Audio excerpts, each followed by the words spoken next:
નમસ્કાર દર્શક મિત્રો, આપ જોઈ રહ્યા છો કાનાબાર ન્યૂઝ રાજુલા શહેરમાં રાજુલા નગરપાલિકા વિસ્તારમાં વિધાનસભાના નાયબ દંડક કૌશિક વેકરિયાએ પ્રચારનો કર્યો પ્રારંભ।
રાજુલા નગરપાલિકાના વિસ્તારમાં વિધાનસભાના નાયબ દંડક કૌશિક વેકરિયાએ કર્યો પ્રચારનો પ્રારંભ।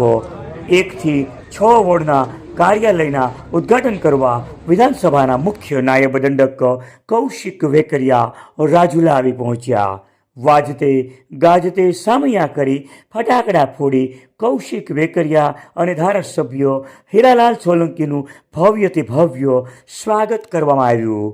સ્થાનિક ધારાસભ્ય હીરાલાલ સોલંકી, નાયબ દંડક કૌશિક વેકરિયા દ્વારા વિવિધ કાર્યાલયો ખુલ્લા મૂકવામાં આવ્યા। કૌશિક વેકરિયાએ જણાવ્યું કે કમળ 16 કળે ખીલવાનું છે। માઇક્રો મેનેજમેન્ટથી કામ કરવા તમામ કાર્યકરોને માર્ગદર્શન આપવામાં આવ્યું। રાજુલા નગરપાલિકા કબજે કરવા 2 ધારાસભ્યોએ અલગ અલગ વિસ્તારમાં કાર્યાલય ઉદ્ઘાટન પ્રચારના શ્રી ગણેશ કર્યા। આ ઉદ્ઘાટન પ્રસંગે રાજુલાના અનેક કાર્યકરો, અનેક મહાનુભાવો હાજર રહ્યા અને આ કાર્યાલયના ઉદ્ઘાટન પ્રસંગે સૌ કોઈએ કમળ ખીલી ઉઠશે તેવું જણાવ્યું। આપ જોઈ રહ્યા હતા કાનાબાર ન્યૂઝ રાજુલા વિસ્તારના આવા જ અવનવા અપડેટ માટે અમારી ચેનલને સબસ્ક્રાઈબ કરો।